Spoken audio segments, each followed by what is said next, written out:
Temperature high होगा तो वाष्पीकरण अधिक होगा और फिर वो वायुमंडल में मिलेगी, ठीक है। और ऐसा होता है जैसे कि सापेक्ष में हमने कहा था कि आपकी वायुमंडल में एक निश्चित आयतन में उपस्थित जलवाष्प की मात्रा, यानी ये इस मतलब हमारे कमरे में एक वायु है, उसमें एक नमी है, ठीक है। इसको क्या कहेंगे हम लोग? इसको निरपेक्ष आर्द्रता। क्या कहेंगे इसको? निरपेक्ष आर्द्रता। आयतन विशेष में उपस्थित नमी को ही क्या कहेंगे हम लोग? निरपेक्ष आर्द्रता। लेकिन सापेक्ष में क्या होता है आपका, जब उस वायुमंडल में उपस्थित नमी में ऑलरेडी जो पहले से नमी उपस्थित है उसके बाद वो कितना आपका एब्जॉर्ब कर सकता है, उसके अनुपात को ही हम क्या कहेंगे? सापेक्ष आर्द्रता कहेंगे, ठीक है। उसके बाद ये आपको हमने बताया था टेम्परेचर जब बढ़ेगा तो सापेक्ष आर्द्रता की मान क्या होगी आपकी? घट जाएगी ना। हमने बताया था इसका सापेक्ष आर्द्रता बराबर क्या होता है, यानी पहले से इस तापमान में उस वायुमंडल में जो नमी है वो पहले से क्या है, पहले से उपस्थित है, उसके बाद और कितना वो ले सकता है, ठीक है। क्षमता, सामर्थ्य, क्या है? सामर्थ्य, ठीक है। ये अगर इसका मान बढ़ेगा, इसका मान बढ़ेगा, अगर इसका मान बढ़ेगा तो इसका मान क्या होगा? इसका मान बढ़ेगा तो इसका मान घटेगा, अगर इसका मान घटेगा तो, ठीक है। ये क्लियर है, इसमें कंफ्यूजन तो नहीं है। तो ध्यान रखना है कि सापेक्ष आर्द्रता में जो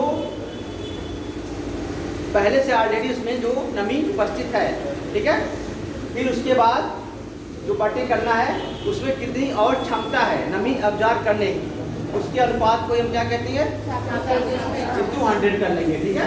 इससे ये परसेंट में नापा जाता है, प्रतिशत में, और ये वाला घन मीटर में, ठीक है, ये परसेंट में, और ये भार में नापा जाता है प्रति किलोग्राम में, ठीक है। ध्यान रखना है इस चीज का। तो क्या उसमें हम लास्ट में क्या लिखा है बचा था उसमें? निरपेक्ष और सापेक्ष हो गया था, और समझ में आ गया था निरपेक्ष सापेक्ष आप लोगों को, एब्सोल्यूट, रिलेटिव, ठीक है। इसमें कोई कंफ्यूजन नहीं है ना, ठीक है। क्वेश्चन लिखिए आप लोग।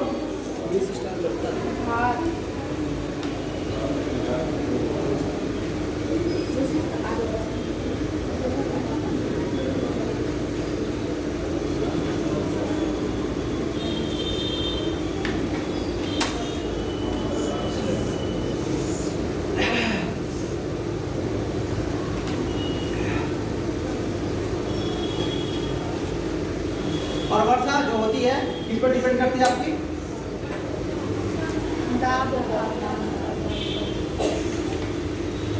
नहीं, कौन सी आर्द्रता पर करती है आपकी?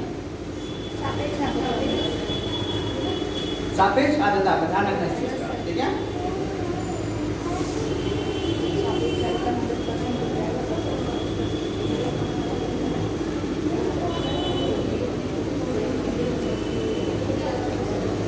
तो आज हम लोग महासागर भी देखेंगे, महासागर की धाराएं भी देखेंगे, ठीक है, और क्लाउड भी देखेंगे। क्लाउड के साथ साथ क्या देखेंगे हम लोग? क्या करना? इसका वितरण, खनिज का सब मिल कराया है।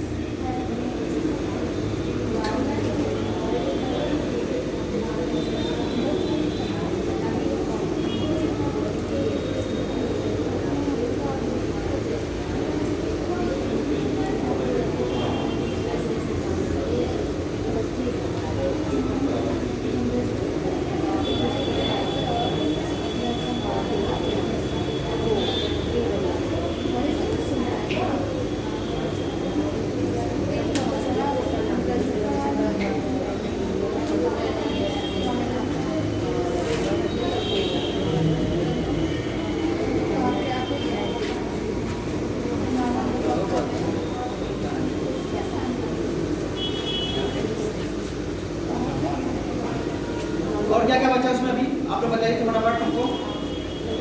खनिज का वितरण है, और क्या? क्लाउड हो गया, इसके बाद रेन हो गया,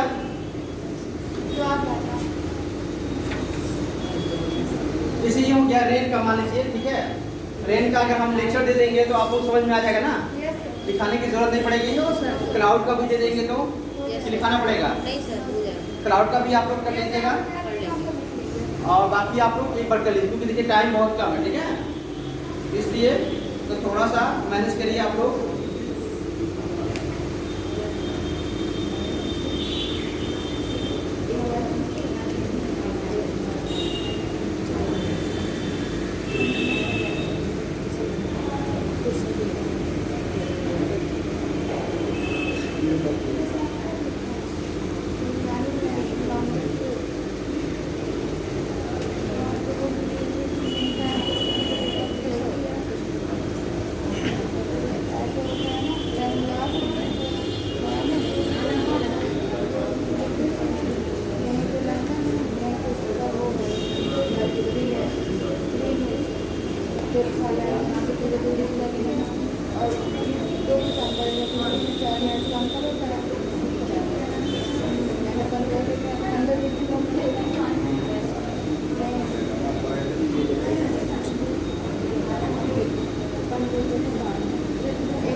लिखिए विशिष्ट आर्द्रता इसमें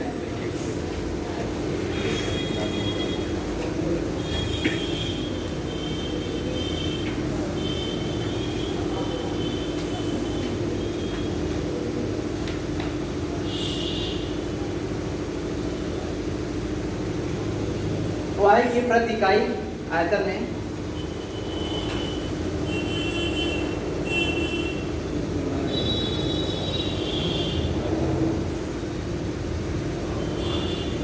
उपस्थित जलवाष्प के भार को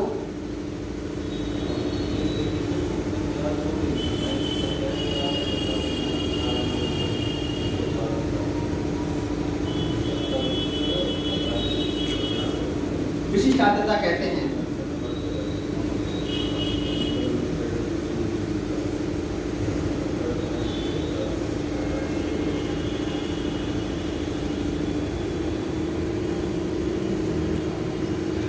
इसे ग्राम प्रति किलोग्राम, इसे ग्राम प्रति किलोग्राम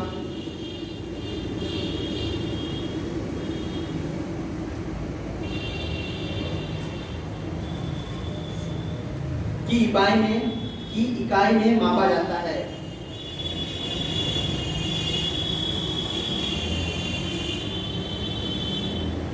ठीक है, इसमें ज्यादा इंपॉर्टेंट किसका आपका है? सापेक्ष और निरपेक्ष का ध्यान रखना, ठीक है। ये मैंने थोड़ा सा लिखा दिया, इसलिए ज्यादा इंपॉर्टेंट दोनों का ही है, क्योंकि वर्षा किस पर डिपेंड करती है आपकी? सापेक्ष वाले में, क्योंकि ये आपके क्या करता है जो पहले से है, और यानी ये देखना है कि टेम्परेचर बढ़ता है तो सापेक्ष आर्द्रता का क्या मान होता है, टेम्परेचर घटता है तो सापेक्ष आर्द्रता का क्या मान होता है, और संग्रहण क्रिया और सैचुरेट मतलब संतृप्त वायु कब होती है? जब क्या होता है इसकी 100% हो जाती है। सापेक्ष आर्द्रता कितनी होती है इसकी? 100% हो जाती है, तो वायु क्या होती है? संतृप्त हो जाती है। फिर उसके बाद क्या होता है आपकी संग्रहण क्रिया प्रारंभ होती है, ठीक है, और उसके बाद आपकी वर्षा होती है, ठीक है। आपने बताया था ड्यू पॉइंट उषांक बिंदु, क्या होता है उषांक बिंदु? कल मैंने बताया था आप लोगों को, जिस पॉइंट जिस बिंदु पर क्या होता है? हाँ, संग्रहण क्रिया प्रारंभ होती है, या जलवाष्प जल या हिम में परिवर्तित होता है, उसे क्या कहते हैं हम लोग? उषांक बिंदु कहते हैं, ठीक है। और एक होता है हिमांक बिंदु, जहाँ पर क्या होता है जल क्या होता है वो, अगर वो नीचे है तो बर्फ में, अगर ऊपर है तो वो क्या होगा? वो वाष्प के रूप में आपके रहेगा, ठीक है। तो वो भी ध्यान रखना हमें, जब हम कोहरा और कुहासा और ओला और पाला देखेंगे तो उसमें ये पॉइंट रहेगा, ठीक है। ये हो गया। अब आप लिखिए कोहरा।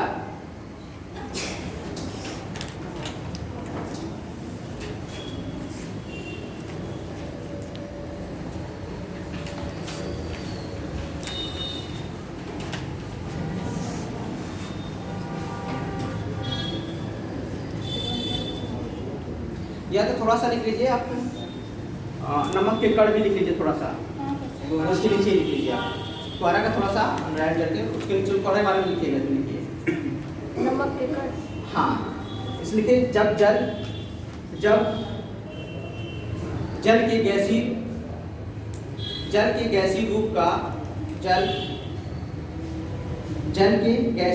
का जल या हिम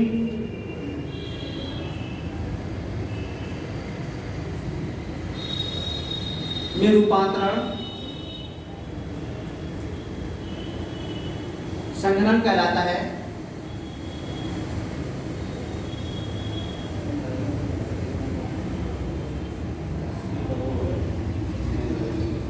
ठीक है, और जिस तापमान पर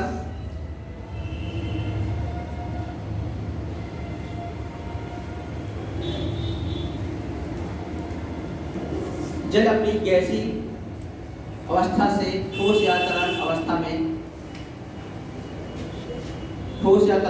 में परिवर्तित होती है तो उसे ओसान बिंदु कहते हैं।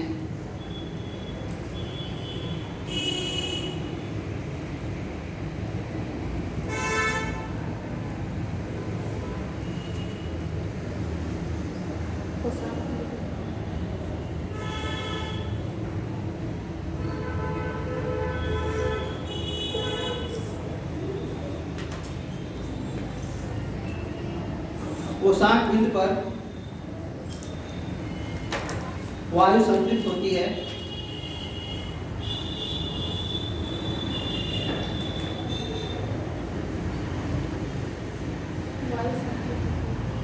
संतृप्त होती है।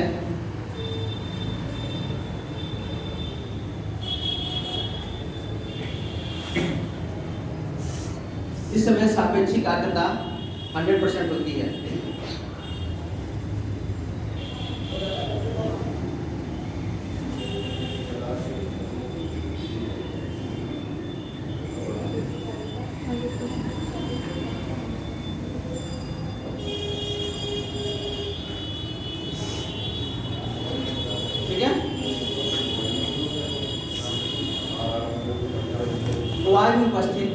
वायु में उपस्थित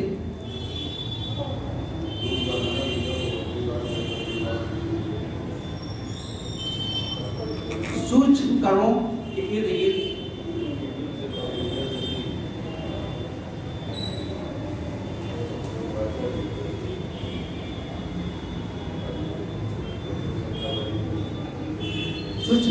इर्द गिर्द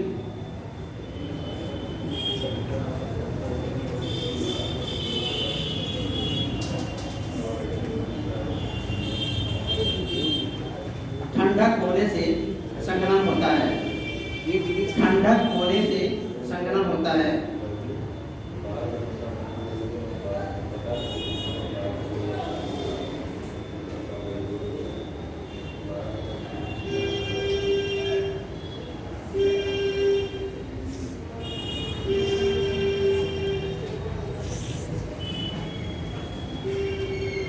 संघनन होने से क्या होता है?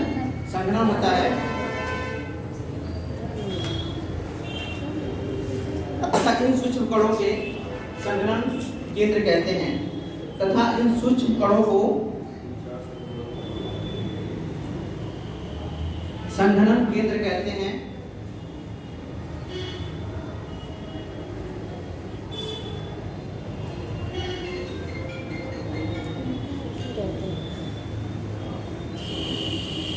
धुआं, धूल,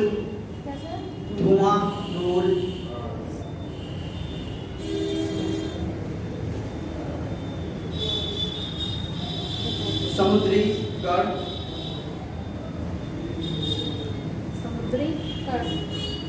यानी मतलब समुद्र के नमक के कण। ठीक है, समुद्री कण मतलब नमक के कण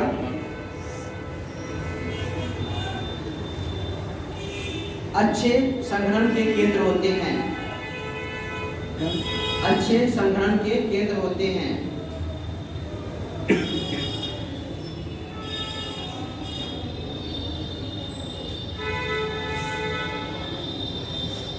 जिन्हें आर्द्रताग्राही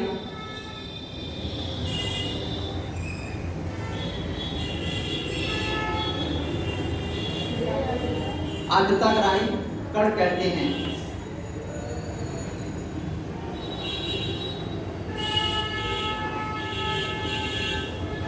संघनन दो कारकों पर डिपेंड करता है, निर्भर करता है।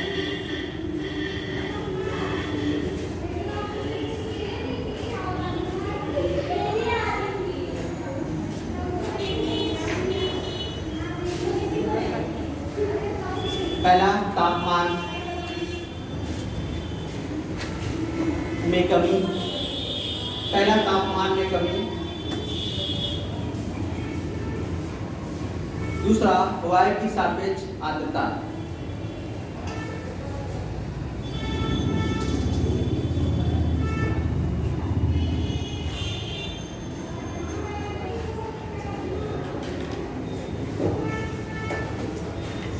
ठीक है, ये चीजें हो गई आपकी। इसके बाद कोहरा क्या होता है, पहले ओस क्या होता है। ओस क्या होता है, आप लोगों ने देखा होगा ठंड के मौसम में ओस पड़ती है, उसमें क्या होता है, उसमें जल की मात्रा होती है। जब ऐसा होता है कि मतलब लंबी ठंडी रातें होती हैं, आकाश स्वच्छ होता है, ठीक है, तो धरातल क्या होता है, उससे सटी हुई वायु से जो है क्या होती है, ठंडी हो जाती है। और उसमें जो जलवाष्प रहते हैं वो क्या करते हैं, बूंद के रूप में आ जा उसमें परिवर्तित हो जाते हैं। तो क्या करते हैं, बूंद के रूप में, जल के बूंदों के रूप में परिवर्तित होते हैं और वहीं पर पड़े रहते हैं, जिन्हें हम क्या कहते हैं, ओस कहते हैं। ठीक है, इसके बाद आपका कोहरा। कोहरा क्या होता है आपका, ये भी क्या है, ठंडी रातों में क्या होते हैं, वो जो आपके जलवाष्प होते हैं और वो भी क्या होते हैं, हल्के हल्के मतलब बूंदों के रूप में रहते हैं। ठीक है, लेकिन वो क्या होते हैं, बहुत लटकी अवस्था में रहते हैं। ठीक है, वो पूरी तरह जल के कन्वर्ट नहीं होते हैं, मतलब इस तरह होते हैं कि हाँ उनको वो आकाश में मतलब लटके हुए रहते हैं, सर धुएं के रूप में। हाँ, धुएं के रूप में रहते हैं। लेकिन देखिए कोहरा और कुहासा में डिफरेंस क्या है, सिर्फ विजिबिलिटी की है, मतलब दृश्यता की, विजिबिलिटी की है, कितना दूर तक हम उसको देख सकते हैं। कोहरा में होता है आपका लगभग क्या होता है 200 मीटर तक ही उसकी क्या होती है, दृश्यता रहती है, लेकिन कुहासा में आपकी लगभग 2 किलोमीटर तक रहती है। डिफरेंस क्या है आपको पता है, कोहरा में आपकी हाँ ज़्यादा दूर तक हम उसमें नहीं देख सकते, इतना ज़्यादा घना रहता है कि हम उसको दूर तक नहीं देख सकते, लेकिन कुहासा में लगभग 2 किलोमीटर तक हम देख सकते हैं। ठीक है, ये हो गया। पाला क्या होता है, जब बहुत ज़्यादा ठंड पड़ती है तो क्या होता है, उसमें जलवाष्प होते हैं, वो क्या होते हैं, ज़्यादा ठंड हो जाते हैं और वो लगभग बर्फ़ में कन्वर्ट होने के पोजीशन में रहते हैं। ठीक है, जैसे ये होता है कि आपके पौधों में जो लड़ियाँ पाई जाती हैं, जिससे जाइलम पाया जाता है, ठीक है, वो उसमें क्या होता है, वो जो उसमें जल होता है वो जलने जाते हैं, जिससे क्या होता है, उनका फूड सप्लाई क्या होता है, बंद हो जाता है और वो मर जाते हैं, सूख जाते हैं। ठीक है, ये आपका पाला हो जाता है। ठीक है, उसके बाद ओला क्या होता है, जब क्या होता है, संघनन क्रिया प्रारंभ होती है तो उस टाइम क्या होता है ऐसा कि जलवाष्प जो होता है वो हिमांक बिंदु से क्या होता है, नीचे हो जाता है, तो वो क्या होता है, ओले के रूप में कन्वर्ट होता है और वो आपके नीचे आ जाता है। ठीक है, एक होता है ओला और ठंडर कड़ी झंझा होता है, ओला और कड़ी झंझा। कड़ी झंझा में क्या होता है, जब कपासी वर्षी मेघ जो होते हैं, कपासी वाले बादल जब वहाँ पर होते हैं, जब वहाँ पर संभावित धाराएं चलती हैं, ठीक है, तो नीचे के जो होते हैं आर्द्र वायु और शुष्क वायु, ये दोनों भी ऊपर चली जाती हैं और वहाँ पर एक अच्छा खासा संघनन क्रिया प्रारंभ होती है और तरल झड़क के साथ क्या होती है, वो जलवाष्प होता है बर्फ में कन्वर्ट होती है, फिर नीचे आपके गिरने लगता है, तो वो कड़ी झंझा हो गया और ये आपका क्या हो गया, ओला हो गया। ठीक है, क्लियर है। इसके बाद आपका हिमवर्षा, मतलब आपके देखें पहाड़ों पर क्या होता है ऐसा, आपके हिमवर्षा ये अक्सर कहाँ मिलेगी आपको, पर्वतीय क्षेत्रों में मिलती है। ठीक है, तो ये आपका ये इतना है, इसे दिखाना पड़ेगा आपको। ओला, ओला ये होता है जैसे कि हमने कहा ना, जब जलवाष्प होता है, जलवाष्प किस में कन्वर्ट होता है, बर्फ में या जल में होगा, लेकिन हिमांक बिंदु से अगर नीचे हो गया तो बर्फ में होगा। ठीक है, उसके बाद अपना नीचे गिरेंगी और चीजें होंगी। ठीक है, और संभवित तरंगें यहाँ पे चलती हैं, क्या होगी, संवहित तरंगे मतलब नीचे से ऊपर की तरफ हवाएं उठती हैं और वो क्रिया जो नीचे की आर्द्र वायु होती है ऊपर जाती है, शुष्क वायु ऊपर जाती है, वहाँ पर क्या होती है, फ्लो चलती है। ठीक है, क्लियर है? ये चीज़ें होंगी आपकी, तो इसको लिखाने की जरूरत नहीं है ना कि लिखाएंगे। ठीक है, तो ये आपका ये लगभग ह्यूमिडिटी आर्द्रता हो गई। आर्द्रता संबंधी पर जाके घर पे पढ़िएगा आप, ठीक है। इसके बाद हम लोग देखेंगे क्या, क्लाउड, बादल देखेंगे। ठीक है सर, ओला वही होता है ना जब कभी कभी यहाँ बर्फ पड़ती है। हाँ, इतना वही चीज हम लोग कहते हैं ना कि ऊपर भी टावर पड़ रहा है। अब हम लोग देखेंगे बादल। बादल क्या होता है? ये जल शिखरों का समूह होता है। ठीक है, क्या होता है ये?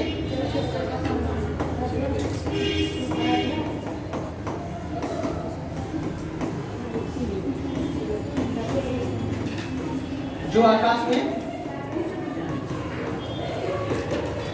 लटके रहते हैं। ठीक है, ठीक है। कभी कभी क्या होता है, जब ये संघनित क्रिया प्रारंभ होती है तो जल क्या होता है, भारी होता है, नमक के कण के सामने सामने आते हैं, फिर वो इसका वेट क्या होता है, रह नहीं पाते हैं, उसके बाद वो नीचे आ जाते हैं, फिर हम क्या कहते हैं, जल कहते हैं, वर्षा कहते हैं। ठीक है, इनकी ऊंचाई के आधार पर, इनकी ऊंचाई के आधार पर हम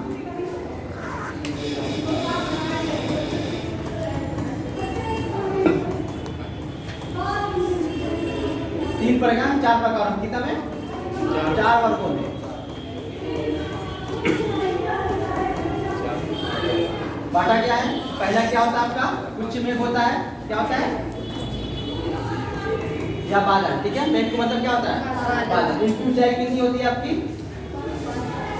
6 से 12। ठीक है, उसके बाद इनकी दूसरा क्या होता है, मध्य मेघ होता है, 1 किलोमीटर होता है। ठीक है, मध्य मेघ क्या होता है आपका, इनका 2 से 6।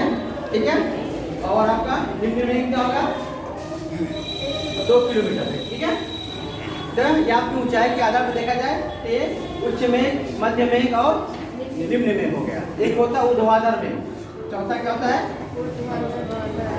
ऊर्ध्वाधर मेघ। ये आपके कितने हो गए, ये आधार से लेकर यानी आधार तल से मतलब लेकर 18 किलोमीटर तक।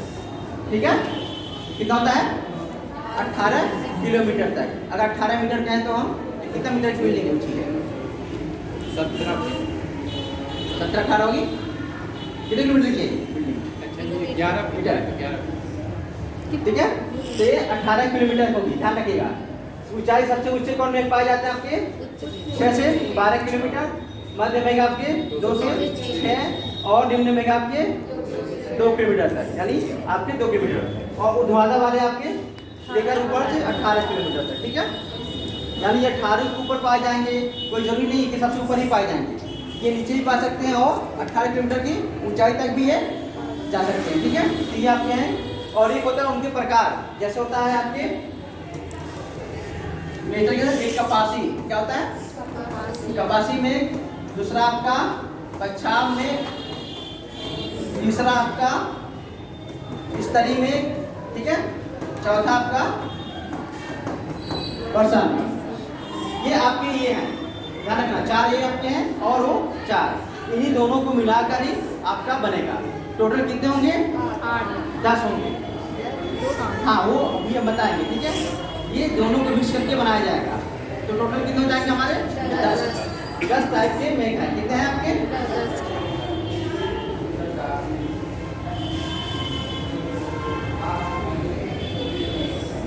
जैसे आप उच्च मेघ में पहले वाले में, ठीक है, इसमें कौन सा आएगा, पहला पच्छाव, कौन आएगा, तो पूछा जाता है सबसे ऊंचे मेघ कौन से पाए जाते हैं, तो सबसे ऊंचाई पर पच्छाव। दूसरा आपका पच्छाव कपासी। ठीक है, और तीसरा पच्छाव स्तरी। ठीक है, ये आपके 3 मेघ किसमें आएंगे, ऊंचे वाले में आएंगे। ऊंचाई पर सबसे जो है ये 3 आएंगे, पच्छाव, पच्छाव स्तरी और पच्छाव कपासी। ठीक है, और ये आपकी दूसरा जो आएगा आपका मध्य मेघ में, मध्य स्तरी, मध्य कपासी और स्तरी। ठीक है, क्या होगा, मध्य स्तरी, मध्य कपासी,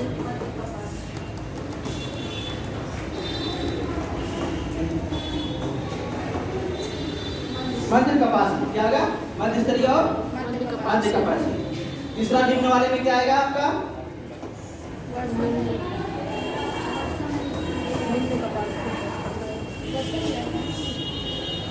स्तरीय कपासी, ठीक है,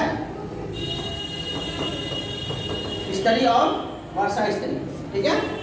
3 इसमें हो जाएंगे, 3 फिर 6 और 2 8 हो गए। फिर उसमें ऊर्ध्वाधर में कपासी और वर्षा कपासी, ठीक है। कौन आएंगे? 2 कपासी और वर्षा कपासी,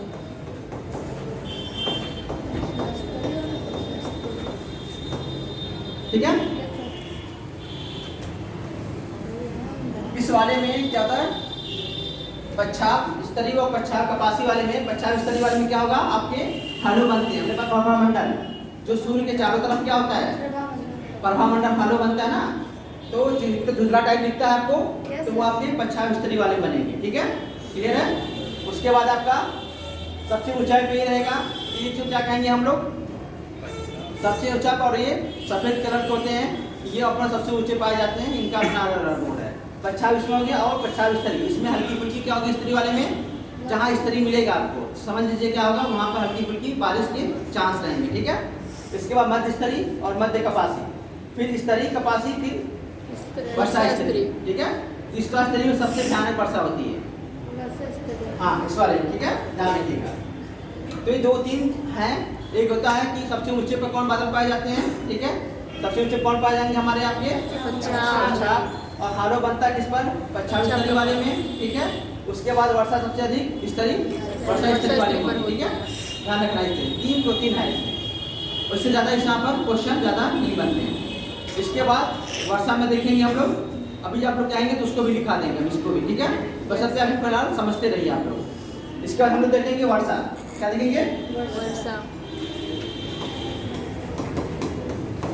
वर्षा के कितने प्रकार होते हैं आपके? 3 होते हैं मैक्सिमम देखा जाए तो। क्या होगा आपका? पहला संवहनी वर्षा, क्या होगा? दूसरा आपका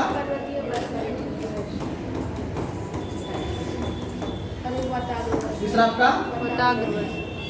कौन सा वर्षा?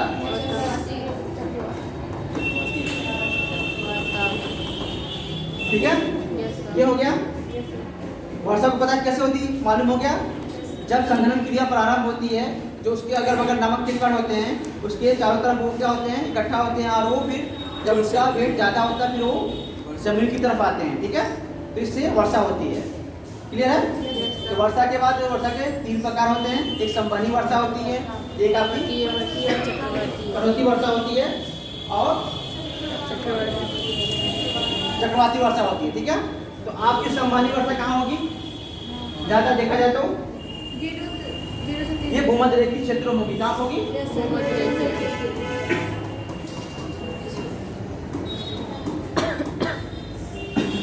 जगह कुछ बन रहा ये संवहनी वर्षा भूमध्य रेखीय क्षेत्रों में होगी। जैसे क्या होता है, ज़्यादा गर्म हुआ सरफेस, तो क्या हुआ? गर्म हवा ऊपर उठेगी, ऊपर उठने के बाद ऊपर जाएगी, ठंडी होगी, फिर क्या करेगी? वर्षा करेगी। तो क्या होगी आपकी? संवहनी वर्षा होगी, ठीक है। ये अक्सर भूमध्य रेखीय क्षेत्रों में और जहाँ हाई टेम्परेचर होता है वहाँ पर आपको मिलता है, ठीक है। उसके बाद पर्वतीय वर्षा। पर्वतीय वर्षा क्या होती है आप लोगों को? जैसे हमारे यहाँ भारत में कौन सी वर्षा होती है? पर्वतीय वर्षा होती है। मानसूनी वर्षा भी इसमें आता है, इसमें आपकी मानसूनी वर्षा भी आ जाएगी, ठीक है। क्योंकि अगर पर्वत ना होता तो बारिश होती नहीं होती, इसलिए पर्वतीय वर्षा को ही मानसूनी वर्षा के अंडर में हम लोग रखेंगे, ठीक है।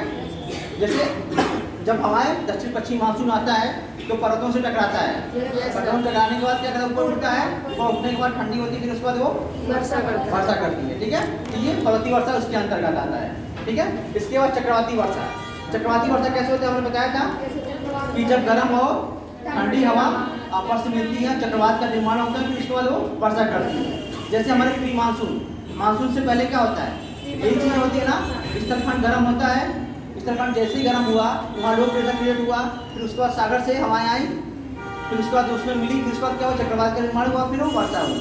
जैसे हमने प्री मानसून बताया था, अलग अलग क्षेत्रों में अलग अलग नामों से जाना जाता है। जैसे हमें आसाम में अलग जाते हैं, असम में क्या बोलते हैं उसको? बोडोचिल्ला, याद रखना, भूलना नहीं है, ठीक है। असम में क्या कहेंगे, बोडोचिल्ला, कान बैसाखी पश्चिम बंगाल में, ठीक है, नागेश्वर झारखंड उड़ीसा, ठीक है। उसके बाद आपका आम्रवर्षा कर्नाटक, चेरी ब्लॉसम केरल, ठीक है। आपका ये आपका है ये काफी वर्षा जोन है, तो अलग अलग ये चक्रवाती वर्षा होगी, ठीक है। तो ये क्लियर है, कोई दिक्कत दिखाना पड़ेगा आप लोग को, हो जाएगा ना? हाँ जी, ठीक है। इसके बाद हम लोग देखेंगे चक्रवा वर्षा में कोई दिक्कत नहीं, अभी बताइए आप लोग पढ़ लेंगे ना आप लोग? इसके बाद हम लोग देखेंगे वो स्थाकृतियों का निर्माण कैसे होता है, ये भी आप लोग नहीं पढ़े अभी आप लोग? नदी द्वारा क्या होता है? नदी द्वारा निर्मित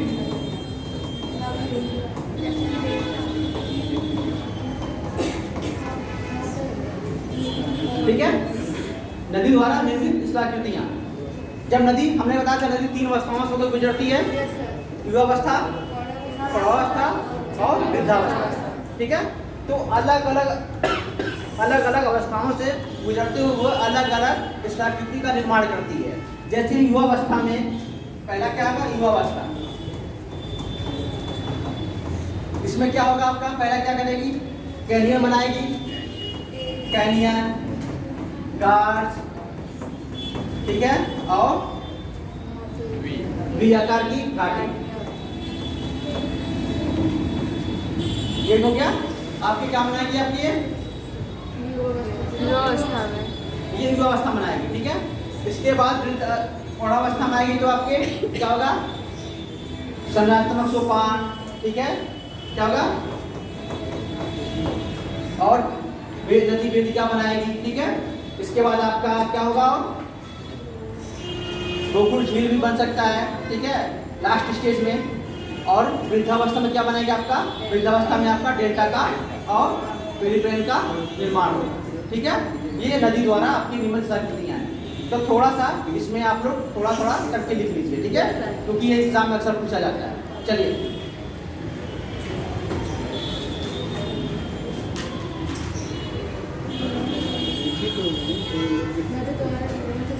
देखिए, नदी द्वारा निर्मित स्थलाकृतियां, नदी द्वारा निर्मित स्थलाकृतियां।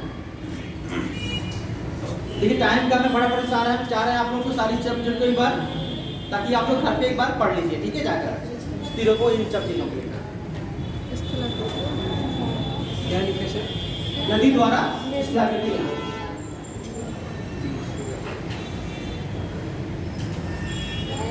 ठीक है। तो नदी दो काम करती है, एक अपर्दन करती है, क्या, अपर्दनात्मक, ठीक है, और दूसरा क्या होगा, विक्षेपात्मक, ठीक है।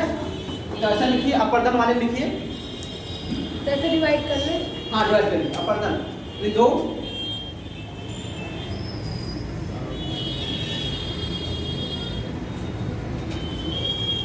अच्छा ये किस किस काम से होता है, बता, नदी कौन कौन सा अपना यंत्र यूज करती है, इन अपर्दन करने के लिए कौन कौन सा यंत्र यूज करती है नदी?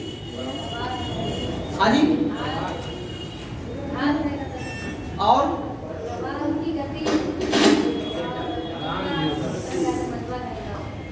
देखिए अब घर्षण, पहले क्या होगा, अब घर्षण होगा, जैसे जमीन जाएगा उसके साथ मरवा लेके जाएगी, वो जमीन तल पर रगड़ करेगा, ठीक है। अब घर्षण होगा वो करेगा। दूसरा क्या होगा, सन्नी घर्षण, सन्नी घर्षण मतलब दो कण, नदी में बड़े बड़े पत्थर होते हैं, तो वो पत्थर नीचे तो घर्षण करेंगे ही करेंगे, ठीक है, उसको मतलब काटेंगे, बाकी आपस में भी क्या करेंगे, रगड़ खाएंगे, तो सन्नी घर्षण होगा, उसका भी अपर्दन होगा, उसका मलबा भी जाएगा, ठीक है। इसके बाद क्या होता है आपका, घुलन, घुलन क्रिया होती है, होता है ना, जल जाएगा, मिट्टी को क्या करेगा, मतलब किसी धरातल से जा रहा है तो मिट्टी को घुला के भी उसको बाहर करेगा वो, ठीक है, वो भी होगा। जलगत क्रिया भी होगी, काट के धड़ मार करते, ठीक है। तो ये आपके इसके यंत्र हैं, कौन कौन से काम से किस किस की तरह वो धरातल को, सरफेस को काटता है, अपरदन करता है। तो आपको क्या करना है, घर्षण, सन्नी घर्षण और आपका जलगत क्रिया और घोलन क्रिया, चार लोग यूज करते हैं, ठीक है। चलिए अपरदन वाले लिखिए,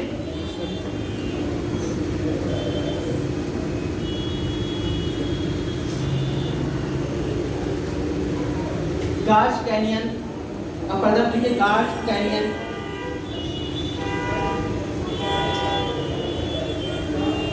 गार्ज कैनियन, वी आकार की घाटी, जलप्रपात। ये एग्जाम में पूछा जाता है इसलिए हम करवा रहे हैं, ठीक है। जलप्रपात,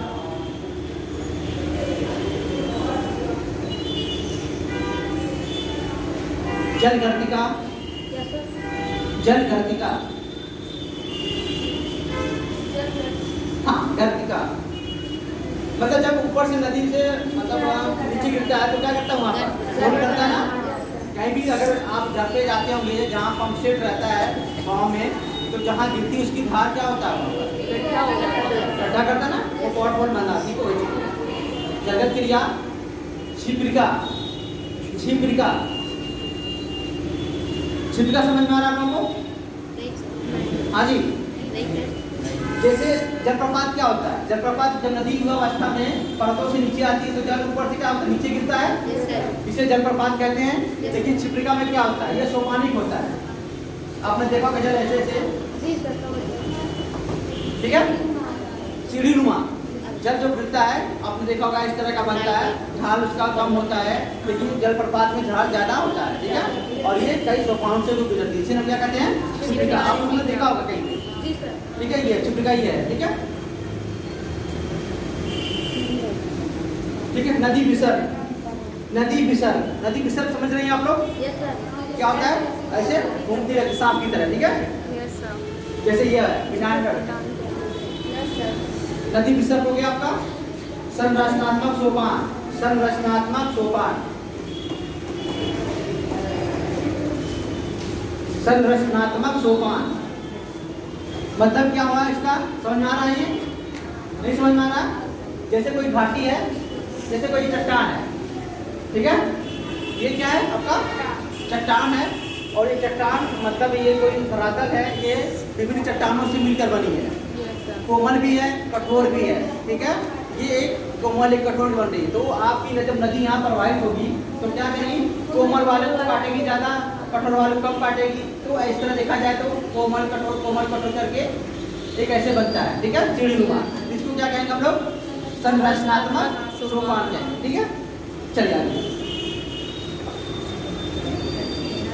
नदी वेदिका, नदी वेदिका, नदी वेदिका। देखिए संरचनात्मक सोपान और नदी वेदिका दोनों देखने में एक जैसे लगते हैं, लेकिन इनका फंक्शन क्या है, अलग अलग है, ठीक है।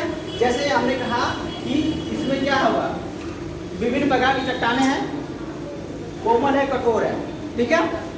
लेकिन नदी वेदिका में क्या होता है, चट्टान एक ही होती है, लेकिन नदी कभी कभी ऐसा होता है कि पुनर्यौवन को प्राप्त करती है, किसी कारणवश उसमें जल की मात्रा क्या होगी, अधिक हो गई। जब जल की मान लीजिए नदी एक घाटी बनाई है, नदी ऐसे प्रवाहित हो रही है, घाटी नदी की है, ठीक है, मध्य मान लीजिए यहाँ प्रवाहित हो रही है, अब इसमें जल की मात्रा अधिक हो गई, ठीक है, तो क्या करेगी नदी, यानी बगल बगल कटाव कम करके क्या करेगी, उसकी गहराई की तरफ ज़्यादा कटाव करेगी, ठीक है। तो ये कटाई ज़्यादा गहरा यहाँ काटेगी, फिर यहाँ काटेगी, फिर ये भी क्या होगा, ऐसे ये भी बनेगा, ये नीचे की तरफ, ठीक है। लेकिन इसमें क्या होगा, नदी पुनर्यौवन को प्राप्त करती है, लेकिन उसके बाद फिर दोबारा एनर्जी आ जाती है, वृद्धावस्था में रहती है, लेकिन उसके बाद उसके फिर किसी कारणवश या धरातल का उत्थान या पतन होता है, तो जल का आगमन हो जाता है ज़्यादा, किसी कारणवश उसमें जल की मात्रा बढ़ जाती है, तो उसका बहाव तेज होता है, तो वो काटती रहती है, जिससे नदी वेदिका बनता है। तो ध्यान रखना, संरचनात्मक सोपान और नदी वेदिका दोनों की देखने में संरचना एक जैसी लगती है, लेकिन उनका फंक्शन जो भी बनने का तरीका क्या है, अलग अलग, ठीक है, ध्यान रखना चीज का। चलिए संप्राय मैदान,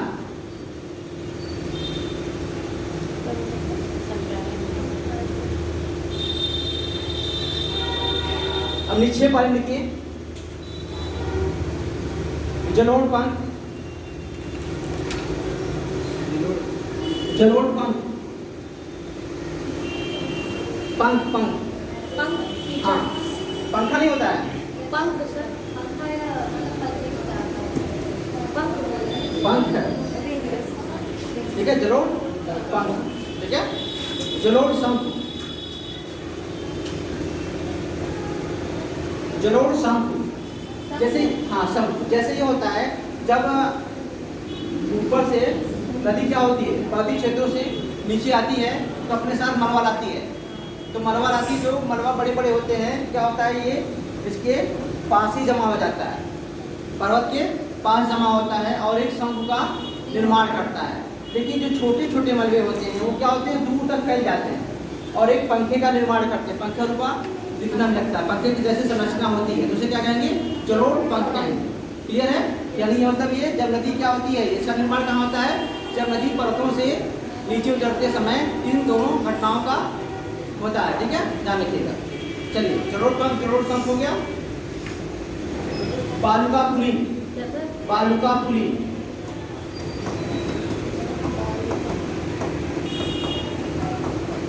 बालुका पुलिंग। आप लोगों ने देखा होगा अगर आप लोग गाँव पे सिंचाई कर रहे होंगे, ये तो आपके होंगे तो नालियों में पानी जब जाता है तो जब पानी लास्ट होता है यानी पंप से बंद कर दिया जाता है तो नालियों में देखे होंगे आप तो बालुका पुलिंग की तरह बनता है। ठीक है, उसमें संरचना दिखती है आप लोगों को, तो वो ऐसा बनता है वहाँ पर। ठीक है,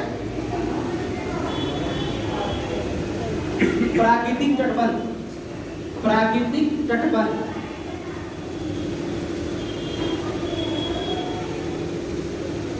प्राकृतिक तटबंध क्या होगा, जैसे नदी क्या होगा क्या क्या करती है जब काटती है, काटने के बाद क्या करती है अपने अगल बगल क्या करती है वो बांध का निर्माण भी करती है, जमाव भी करती है, तो उसको क्या कहेंगे हम लोग प्राकृतिक तटबंध कहेंगे। समझ में आ रहा है नहीं? जैसे नदी बह रही है तो कुछ मलबा मिलाएगी तो कहीं ना कहीं डिपोजिट तो करेंगे हो तो साइड में डिपोजिट करती है, जिसे हम प्राकृतिक तटबंध कहते हैं। अगले देखिए बाढ़ का मैदान, बाढ़ का मैदान,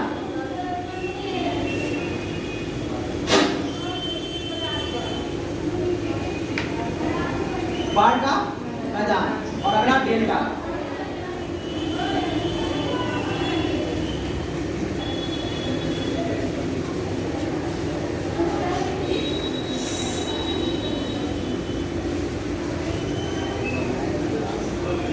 ठीक है, ये हो गया आपका नदी द्वारा निर्मित आकृतियां।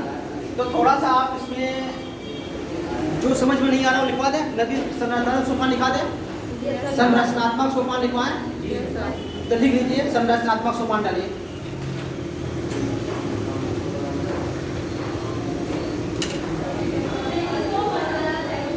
नदी के मार्ग में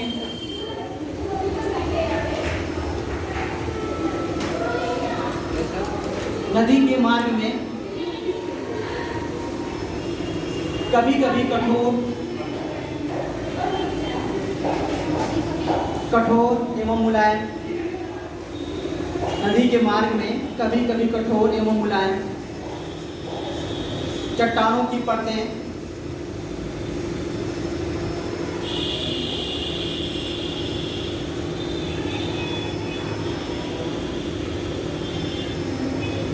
क्रम से, चट्टानों की परतें क्रम से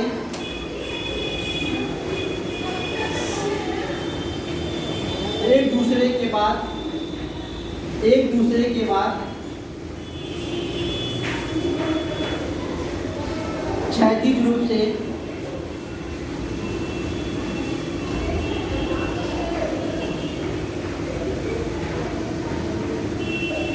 होती हैं।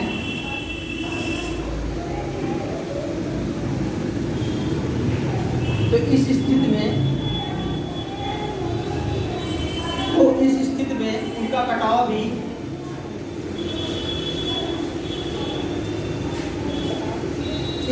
उनका कटाव भी विभिन्न दर से होता है, भिन्न दर से होता है।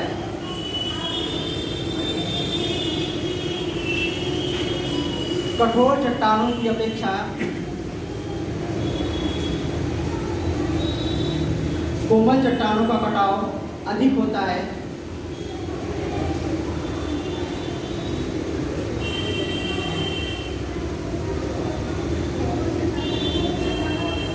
और कठोर चट्टानों का कम होता है।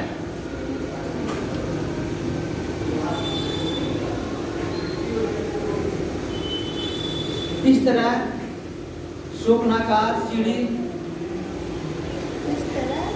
शोकनाकार संरचना होता है ना, शोकनाकार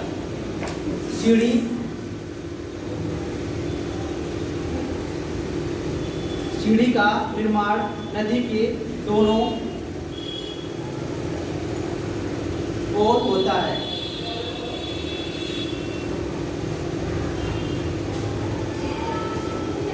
ठीक है, समझ में आ गया है? अब नदी वेदिका लिख लीजिए।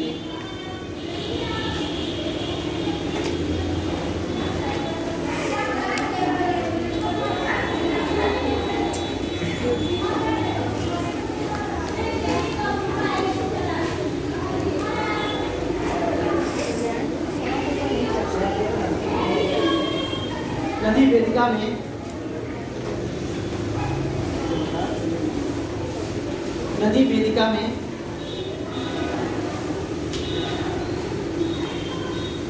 नदी पूर्ण यौवन को प्राप्त करती है।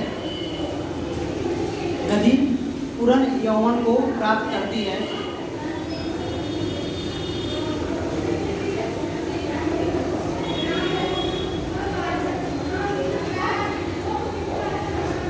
जैसे प्राचीन घाटी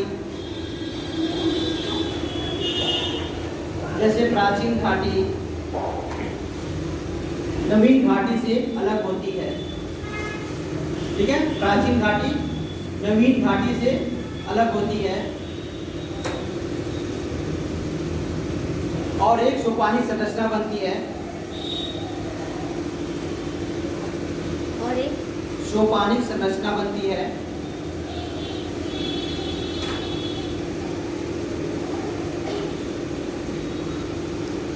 जिसे नदी वेदिका कहते हैं।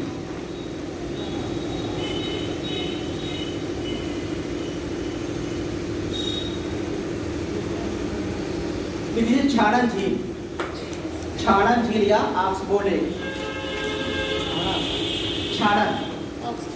ऑक्सबो या गोकुल, ठीक है झील, कई नाम इसके।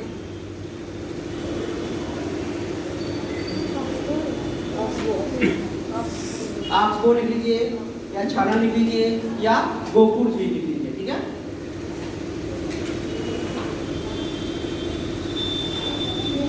जब नदी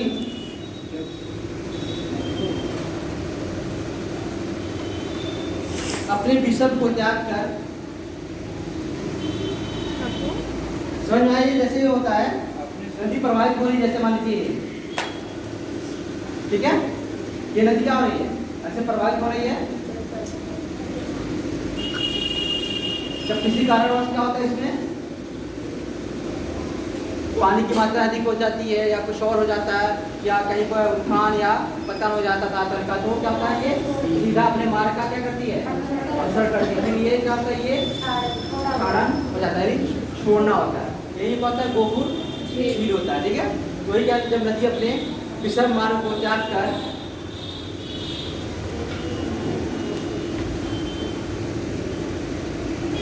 सीधे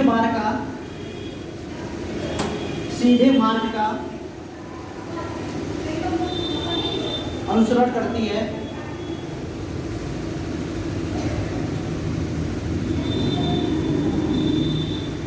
तब नदियों के विसर्ग का अवशिष्ट भाग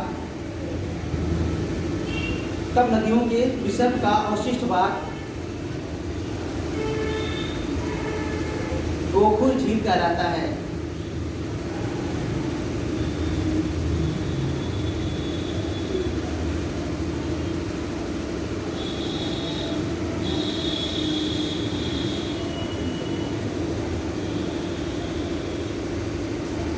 ठीक है, इसमें जो बताया मैं, इसमें और कुछ लिखवाना है, समझ में नहीं आ रहा था, उसमें देखिए कुछ संरचना जो मैंने लिखाया अभी आपको जो समझ में आ रहा है वो लिखा है, पूरा लिखा है, जैसा कहें आपको।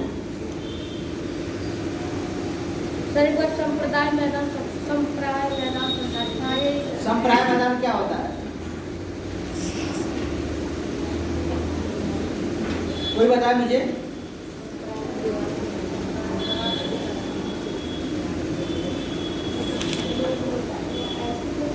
हाँ जी, तो जब नदियाँ मतलब मैदानी भागों में प्रवेश करती हैं, क्या करती है जब नदियाँ आपके मैदानी या नदी वृद्धावस्था में जब जाती है तो क्या करती है, कटाव करके उस उबड़ खाबड़ मैदान को क्या करती है, एक समतल में कन्वर्ट करती है, जिससे हम क्या करते हैं उसको कहीं कहीं इक्का दुक्का यानी कहीं पहाड़ियाँ दिखती हैं, उससे क्या करते हैं हम लोग संप्राय मैदान कहा जाता है। ठीक है, ये डेल्टा के पहले होता है। ठीक है, और उधर डेल्टा के पहले में थोड़ा सा उस टाइम होता है। उस टाइम क्या होता है, नदी पूरा अपना लाकर सब बराबर करती है, पूरा एक मैदान के रूप में क्लियर करती है। ठीक है, तो वो होता है। और कुछ सर बालू का पुलिंग मैंने बताया, बालू का स्तूप देखा आप लोगों ने, बालू का स्तूप देखा है, नहीं देखा है? जब आपके प्रवाहित होता है नदी तो क्या बालू निकल जाते हैं और फिर क्या होते हैं, आकृति बनाते हैं इस तरह का। ठीक है, और चंद्रकार टाइप का बनाते हैं आकृति, जिन्हें हम लोग कहते हैं उसको पुलिंग टाइप का बनाते हैं। ठीक है, तो वो आपके बालू का उसमें पुलिंग आता है। जमा रहता है। हाँ, किससे कौन बनते हैं? नहीं ये नहीं बनते, बस पूछा जाएगा नदी द्वारा कौन सा अपर्दन द्वारा निर्मित हिस्साकृतियाँ हैं और कौन सा निक्षेप द्वारा निर्मित। कुछ स्टेटमेंट वाइज पूछ देता है। ठीक है, इसमें भी स्टेटमेंट पूछेगा, अपीछे में भी पूछता है। ठीक है, तो ध्यान रखना है इस चीज़ का। यदि आप पढ़ रहे हैं नदी, तो नदी की 3 अवस्थाएं हैं, बेबिस पढ़ेंगे, पैंक पढ़ेंगे, वो बताएंगे अपना। ठीक है, तो उसके अनुसार आपको युवावस्था, पौरावस्था, वृद्धावस्था, ये आपकी अलग अलग अवस्थाओं में अलग अलग शक्तियों का निर्माण करता है। ठीक है, अब चलिए वायु द्वारा निर्मित हिस्साकृतियाँ, वायु द्वारा निर्मित हिस्साकृतियाँ।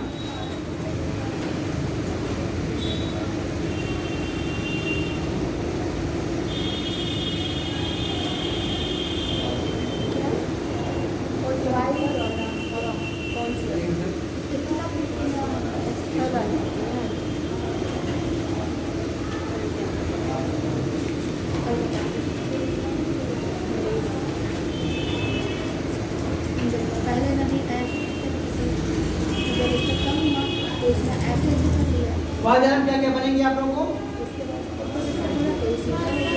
छोड़ा बालू का स्तूप बनेगा और छत्तर शिला बनेगा, और क्या बनेगा, टिब्बा बनेगा वो टिब्बा। हाँ ठीक है, वो बनेगा। और फिर ये जैसे वात ग्रंथ भी बनता है। सर जो ऐसे मतलब हाँ?